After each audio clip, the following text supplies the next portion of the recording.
Hello everyone. इस video में हम जीएस पेपर 1, 2, 3 के डिफरेंट क्वेश्चंस को डिस्कस करेंगे, जिससे हमारे इंपॉर्टेंट कंसेप्ट भी रिवाइज होंगे और we will come to know कि क्वेश्चन की डिमांड के अकॉर्डिंग हमें आंसर कैसे करना, राइट। तो जो पहला क्वेश्चन है वो सोसाइटी पर बेस्ड है। Caste in India has adapted to modernity instead of disappearing, discuss with suitable illustrations. देखिए, जो कास्ट सिस्टम है इंडिया में, वो पोस्ट वैदिक इरा से इंडियन सोसाइटी का एक इंटीग्रल पार्ट है। ठीक है। जो बहुत बड़े सोशियोलॉजिस्ट रहे हैं, जीएस गुरे, इंडियन सोशियोलॉजिस्ट, उन्होंने भी कास्ट सिस्टम की क्या कैरेक्टरिस्टिक्स बताई थी कि जो सेगमेंटल डिवीजन है सोसाइटी का, ठीक है, और एकदम स्टील कंपार्टमेंट, और उन कंपार्टमेंट्स में भी हायरार्की थी। ठीक है, लोअर कास्ट है, अपर कास्ट है, और कोई सोशल मोबिलिटी अलाउड नहीं, राइट। और जो कास्ट है वो बाय बर्थ ही आपके सोशल और इकोनॉमिक स्टेटस को डिसाइड कर देती थी, और इवन आपका ऑक्यूपेशन भी फिक्स्ड था। ठीक है। लेकिन जब ब्रिटिश रूल हुआ एस्टेब्लिश इंडिया में, उसके बाद सोशो रिलीजियस रिफॉर्म्स हुए, इंडियन रेनिसेंस हुआ, आपने मॉडर्न हिस्ट्री में भी पढ़ा होगा, सोशल अवेकनिंग हुई, तो उससे कास्ट सिस्टम डाइल्यूट हुआ। और फिर जब after independence constitutional form of democracy I, right, तो उससे कास्ट सिस्टम ने in modern ways of living, जिसमें इंडस्ट्रियलाइजेशन हो गया, अर्बेनाइजेशन हो गया और डेमोक्रेसी, उसके अकॉर्डिंग खुद में चेंजेस लाए और खुद को अडेप्ट किया इस मॉडर्निटी के अकॉर्डिंग। ठीक है, जो ये मॉडर्न वेज ऑफ लिविंग थे, डिसअपियर नहीं हुआ है कास्ट सिस्टम। आज भी देखिए इंटरकास्ट मैरिजेस होती हैं, पर क्या वो एक सोशल नॉर्म बन चुकी है? नहीं बनी है। आज भी एंडोगेमी प्रैक्टिस की जाती है इंडियन सोसाइटी में। इवन डिजिटल वर्ल्ड में भी अगर आप मैरिज ब्यूरो की वेबसाइट पर जाएंगे तो वहां भी कास्ट का फिल्टर लगा होता है। ठीक है। तो इसमें इंट्रोडक्शन आपको एम एन श्रीनिवासन, जो जिन्होंने संस्कृताइजेशन का भी कॉन्सेप्ट दिया था, उनके कोट से शुरू कर सकते हैं कि जो कास्ट सिस्टम है वो स्टैटिक इंस्टीट्यूशन नहीं है। इनिशियली जो एंशिएंट इंडिया में जो कास्ट सिस्टम था वो बिल्कुल रिजिड कंपार्टमेंट्स थे, लेकिन बाद में जब मॉडर्न सोसाइटी हुई, जब रूल ऑफ लॉ एस्टेब्लिश हुआ, जब कॉन्स्टिट्यूशनल फॉर्म ऑफ डेमोक्रेसी आई, तो ये जो कास्ट सिस्टम है वो स्टैटिक नहीं रहा, बल्कि एक डायनेमिक सोशल सिस्टम है, जो कि इंडस्ट्रियलाइजेशन, अर्बेनाइजेशन और डेमोक्रेसी की वजह से जिसने खुद को री इन्वेंट किया। ठीक है। तो ये तो इसका इंट्रोडक्शन होगा। इसीलिए जो मॉडर्निटी है ना, उसने कास्ट सिस्टम को ट्रांसफॉर्म कर दिया। ठीक है। लेकिन उसकी रेलिवेंस इंडियन सोसाइटी में आज भी है। ठीक है, वो डिसअपियर नहीं हुआ है। तो आपको फर्स्ट पार्ट में ये एक्सप्लेन करना है कि कास्ट सिस्टम ने कैसे अडेप्ट किया है मॉडर्न वेज ऑफ लिविंग के साथ। Modern ways of living, industrialisation, urbanisation, democracy, constitutional form of government. ठीक है। तो कास्ट सिस्टम ने सबसे पहला अडेप्टेशन है पॉलिटिकल अडेप्टेशन। आपको पता है कि caste based politics Indian politics का एक बहुत इंपॉर्टेंट, इवन जो हमारा वोटिंग बिहेवियर होता है ना, पॉलिटी में भी पढ़ा होगा, तो उसमें कास्ट बहुत बड़ा रोल प्ले करती है। ठीक है। तो जो कास्ट बेस्ड पार्टीज का जो राइज हुआ, देखो जो पहले जो कास्ट में आपस में जो रिलेशनशिप होता था वो पोल्यूटर और प्योरिटी वाला प्रिंसिपल आपने पढ़ा होगा, उसके बेसिस पर रिलेशनशिप होता था। लेकिन आज जब डेमोक्रेटिक फॉर्म ऑफ गवर्नमेंट आ गई है तो कास्ट का सेक्युलराइजेशन हो गया है। अभी जो कास्ट बेस्ड ग्रुप्स हैं वो अपनी मॉडर्न डिमांड्स को रखते हैं थ्रू डेमोक्रेटिक नॉर्म्स। ठीक है, डेमोक्रेटिक नॉर्म्स क्या कि कास्ट बेस्ड पॉलिटिकल पार्टीज, जैसे बहुजन समाज पार्टी है, जैसे समाजवादी पार्टी है, जैसे बिहार में आरजेडी है। ठीक है। तो ये पॉलिटिकल अडेप्टेशन हुआ है। तो पहला पॉइंट आप यही लिखेंगे कि जो कास्ट सिस्टम है उसने पॉलिटिकली अडेप्ट किया है खुद को। अभी कास्ट बेस्ड पॉलिटिक्स की वजह से सेक्युलराइजेशन ऑफ कास्ट हो गया है। अभी जो कास्ट बेस्ड ग्रुप्स हैं वो डेमोक्रेसी के थ्रू अपनी डिमांड्स को रखते हैं और सेक्युलर डिमांड्स को रखते हैं, राइट। Second, economic adaptation. जो पहले जो कास्ट सिस्टम था जो बहुत ज्यादा रिजिड था, उसमें जो ऑक्यूपेशन था वो भी बाय बर्थ ही असाइन हो जाता था कि कास्ट के अकॉर्डिंग जो आपको ऑक्यूपेशन असाइन हुआ है आपको उसी में ही रहना है। लेकिन मॉडर्न सोसाइटी में तो ऐसा नहीं है। जब इंडस्ट्रियलाइजेशन हुई है, जब अर्बेनाइजेशन हुई है, जहां मेरिट बेस्ड आपको जॉब अपॉर्चुनिटीज प्रोवाइड की जाती हैं कॉन्स्टिट्यूशनल फॉर्म ऑफ गवर्नमेंट में, तो फिर इकोनॉमिक अडेप्टेशन भी होगा। तो सेकंड आपको जो अडेप्टेशन का पॉइंट लिखना है उसमें इकोनॉमिक अडेप्टेशन लिखना है कि जो traditional occupations have weakened, but caste networks continue to influence business, credit and employment. ठीक है, अभी देखो इकोनॉमिकली अब यहाँ पर अडेप्टेशन कैसे हुआ। देखो पॉलिटिकल अडेप्टेशन तो क्या हुआ कि डेमोक्रेसी आ गई, रूल ऑफ लॉ आ गया, लेकिन कास्ट बेस्ड पॉलिटिक्स आ गई साथ में। तो कास्ट ने अपने आप को पॉलिटिकली अडेप्ट कर लिया, कास्ट बेस्ड पॉलिटिकल पार्टीज बन गई। इकोनॉमिक अडेप्टेशन कैसे हुआ कि इंडस्ट्रियलाइजेशन, अर्बेनाइजेशन की वजह से आप जो डिफरेंट कास्ट के लोग हैं वो किसी भी ऑक्यूपेशन को प्रैक्टिस कर सकते हैं। लेकिन आज भी आप देखिए तो ट्रेड में मारवाड़ीज ज्यादा है। ठीक है, डायमंड और यूएस मोटर इंडस्ट्री में पटेल्स बहुत ज्यादा हैं। नायडू कम्युनिटी जो है वो कंस्ट्रक्शन में वर्क करती है। ठीक है, तो इकोनॉमिक अडेप्टेशन मतलब मॉडर्न वेज ऑफ लिविंग ने आपको डिफरेंट एवेन्यू में काम करने का मौका तो दे दिया, लेकिन वहां भी कास्ट बेस्ड अडेप्टेशन आज भी है। ठीक है, कास्ट सिस्टम आज भी वर्क करता है। आप इंडस्ट्रियलाइज्ड जो हमारे एरियाज हैं वहां भी देखिए लोअर लेवल पर भी अगर एम्प्लॉयमेंट होती है तो जो कॉन्ट्रैक्टर्स हैं वो अपने कास्ट बेस्ड प्रेफरेंसेस पर एम्प्लॉय करते हैं। ठीक है, जैसे जो इवन माइग्रेंट वर्कर भी होते हैं। तो कास्ट सिस्टम वहां भी काम कर रहा है, डिसअपियर नहीं हुआ है। राइट।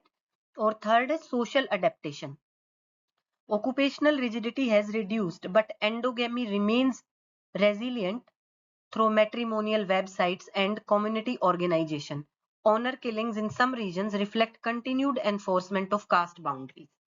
सोशल अडेप्टेशन में भी देखो, जो मैंने पहले भी पॉइंट आपको एक्सप्लेन किया कि intercaste marriages are happening in India. ठीक है, कॉन्स्टिट्यूशन के अकॉर्डिंग अलाउड है, लेकिन सोशल नॉर्म आज भी एंडोगेमी का ही है। वेबसाइट पर भी अगर आप देखो तो कास्ट बेस्ड फिल्टर है।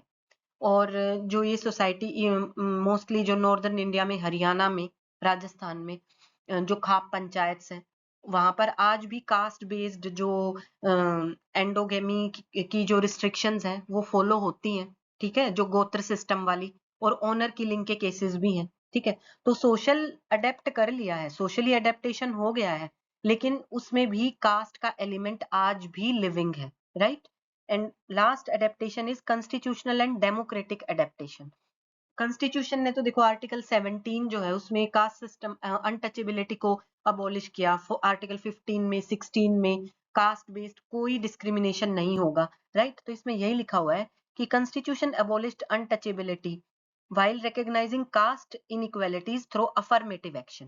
अब कॉन्स्टिट्यूशन ने भी देखिए कास्ट को, कास्ट बेस्ड जो इनइक्वालिटीज है ना उनको मेंटेन रखा है। मतलब अनटचेबिलिटी को तो अबोलिश किया, जो बहुत बड़ा नेगेटिव एलिमेंट था, जो हमारा एंशियंट कास्ट सिस्टम था। ठीक है, उसकी बहुत बड़े नेगेटिव एलिमेंट को तो रिमूव कर दिया, लेकिन कास्ट बेस्ड रिजर्वेशन हमारे कॉन्स्टिट्यूशन में भी है। वो अफर्मेटिव एक्शंस जिससे कि इक्विटी लेके आई जाए सोसाइटी में ना।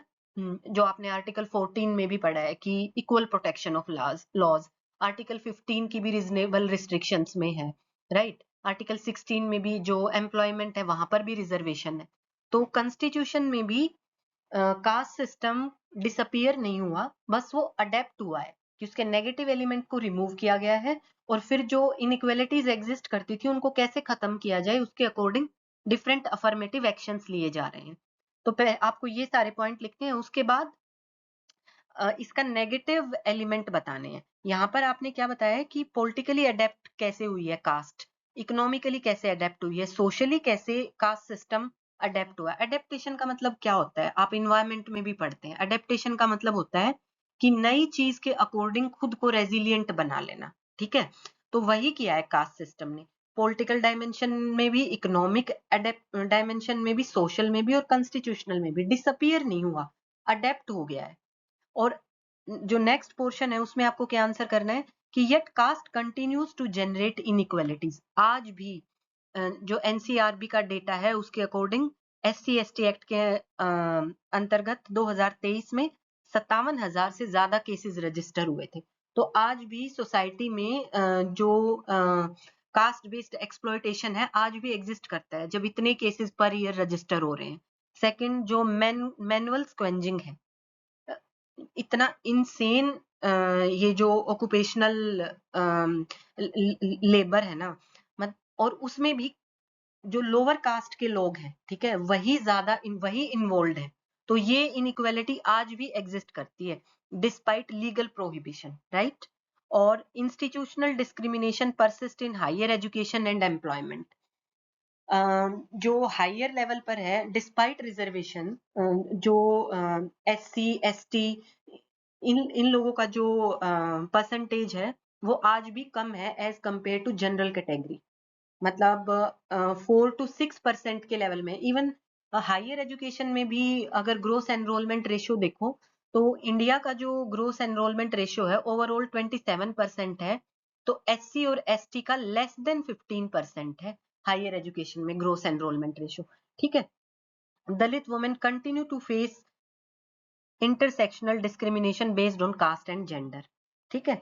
तो आपको ये दोनों पॉइंट डिस्कस करने हैं कि कास्ट ने कैसे अडेप्ट किया। अडेप्ट करने का मतलब होता है नेगेटिव एलिमेंट्स को रिमूव किया और जो न्यू चेंजेस हैं उसके अकॉर्डिंग खुद को कैसे रेजिलिएंट बनाया। डिसअपियर नहीं हुई कास्ट किसी भी डायमेंशन में, आज भी एग्जिस्ट करती है इंडियन सोसाइटी में। फिर उसके नेगेटिव पॉइंट लिखने हैं कि आज भी जो कास्ट सिस्टम है despite constitutional safeguards, despite legal safeguards, आज भी उसकी वजह से जो इनइक्वालिटीज हैं वो आज भी एग्जिस्ट करती हैं और हैम्पर करती है प्रिंसिपल ऑफ इक्वालिटी को। और फिर कंक्लूजन में लिखना है कि modernity has not eliminated caste, it has reshaped it, ठीक है। तो आई थिंक आपको ये क्वेश्चन से कास्ट सिस्टम का भी बेसिक कॉन्सेप्ट दिमाग में क्लियर हो गया और इस क्वेश्चन को कैसे आंसर करना है वो भी समझ आया है, राइट।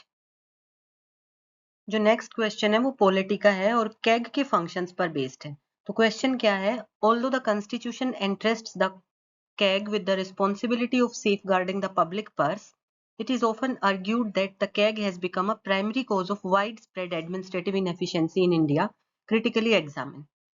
देखिए क्वेश्चन में क्या पूछ रहे हैं कि कैग की रिस्पॉन्सिबिलिटी थी पब्लिक पर्स को सेफ गार्ड करने की, ठीक है। डॉक्टर BR अम्बेडकर ने कैग के ऑफिस को सबसे इम्पोर्टेंट कॉन्स्टिट्यूशनल ऑफिस बताया था। और कैग क्या करता है, फाइनेंशियल डोमेन में गवर्नमेंट को अकाउंटेबल बनाता है। कैग को अपॉइंट प्रेसिडेंट करता है on the aid and advice of union council of minister, ठीक है। दो अपॉइंटेड बाय एग्जीक्यूटिव, लेकिन कैग गवर्नमेंट के लिए काम नहीं करता। कैग पार्लियामेंट के लिए काम करता है, लेजिस्लेचर के लिए काम करता है। जो कैग जो ऑडिट करता है यूनियन के अकाउंट्स को भी और स्टेट के अकाउंट को भी, फिर वो रिपोर्ट्स पार्लियामेंट में और रिस्पेक्टिव स्टेट लेजिस्लेचर में प्रेसिडेंट एंड गवर्नर उनको टेबल करते हैं, ठीक है। और ये भी आपको पता है कि कैग जो होता है वो फ्रेंड एंड फिलोसफर होता है पब्लिक अकाउंट कमेटी का, जिसका काम भी गवर्नमेंट के जो अकाउंट्स हैं, जो पॉलिसीज हैं, उनको ऑडिट करना होता है, ठीक है। लेकिन जो कैग है उसके ऑडिट का जो प्रोसीजर्स हैं, जो उसके फंक्शन है, उसकी वजह से एडमिनिस्ट्रेटिव इनएफिशिएंसी आती है। तो पहले आपको कैग का इंट्रोडक्शन देना है, वो आप उसके आर्टिकल 148 से 151 तक कैग के जो के बारे में बताया गया। आप ये बोलिए कि वो फाइनेंशियल डोमेन में गवर्नमेंट को अकाउंटेबल बनाता है। डॉक्टर BR अम्बेडकर ने उसको मोस्ट इंपोर्टेंट कॉन्स्टिट्यूशनल ऑफिस बताया था, ठीक है।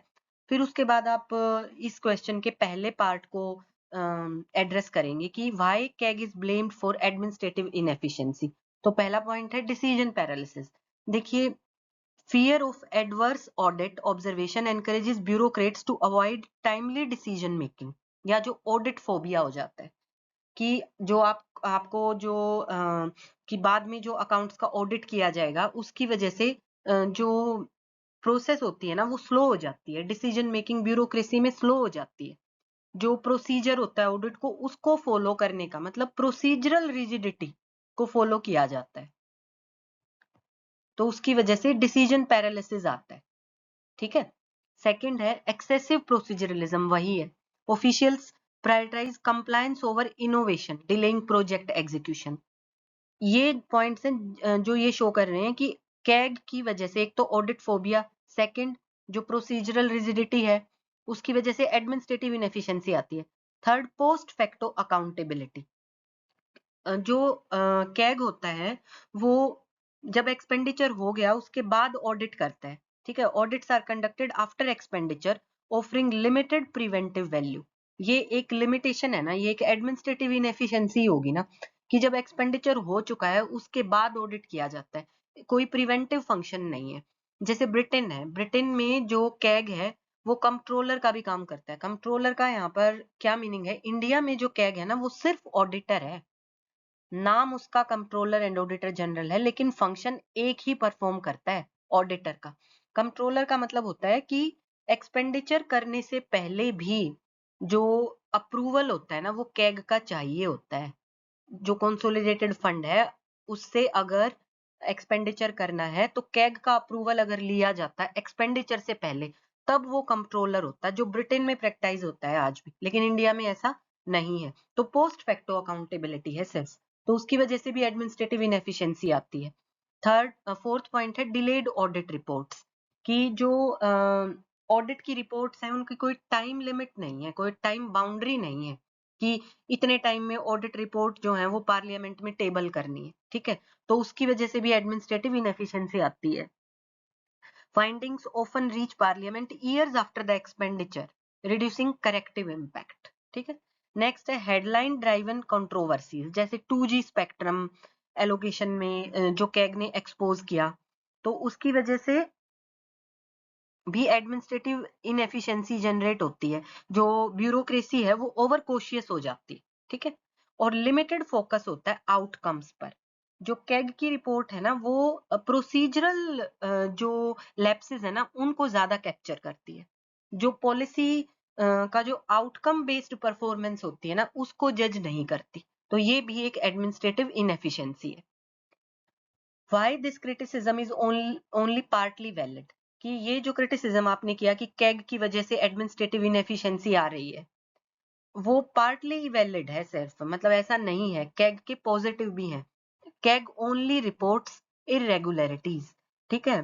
कैग तो सिर्फ ऑडिट में ये देखता है कि इरेगुलरिटीज कहाँ कहाँ है, लैप्सेस कहाँ कहाँ है, लीकेजेस कहाँ कहाँ है, लेकिन जो एग्जीक्यूटिव डिसीजंस हैं वो तो गवर्नमेंट की रिस्पॉन्सिबिलिटी है ना, उसको तो कैग रिस्ट्रिक्ट नहीं कर रहा, ठीक है। सेकंड, ऑडिट जो ऑब्जर्वेशंस हैं वो लीकेजेस को एक्सपोज करता है। वो आपने देखा 2G स्कैम का जो पता चला वो कैग की रिपोर्ट से ही पता चला। तो ये इसका बहुत इंपॉर्टेंट फंक्शन है कि बेशक से पोस्ट एक्सपेंडिचर ऑडिट होता है, but still it has the power to expose leakages, to expose corruptions. Administrative inefficiency stems from multiple factors. सिर्फ कैग के जो प्रोसीजरल रिजिडिटी है या जो ऑडिट फोबिया है वही एक अलोन फैक्टर नहीं है। एडमिनिस्ट्रेटिव इनएफिशिएंसी के मल्टीपल फैक्टर हैं, कॉम्प्लेक्स रूल्स हैं, पॉलिटिकल इंटरफेरेंस है, वीक इम्प्लीमेंटेशन है। तो खाली जो कैग का जो रोल है ना वो एडमिनिस्ट्रेटिव इनएफिशिएंसी का सोल रीजन नहीं है, right. And real challenge is modernisation, not weakening CAG, कि आपको कैग को वीकन करने की जरूरत नहीं है, उसको मॉडर्नाइज करने की जरूरत है, कि जो ऑडिट है वो कंटिन्यूअस ऑडिट हो, real time based, outcome based, performance based, ठीक है। कि जो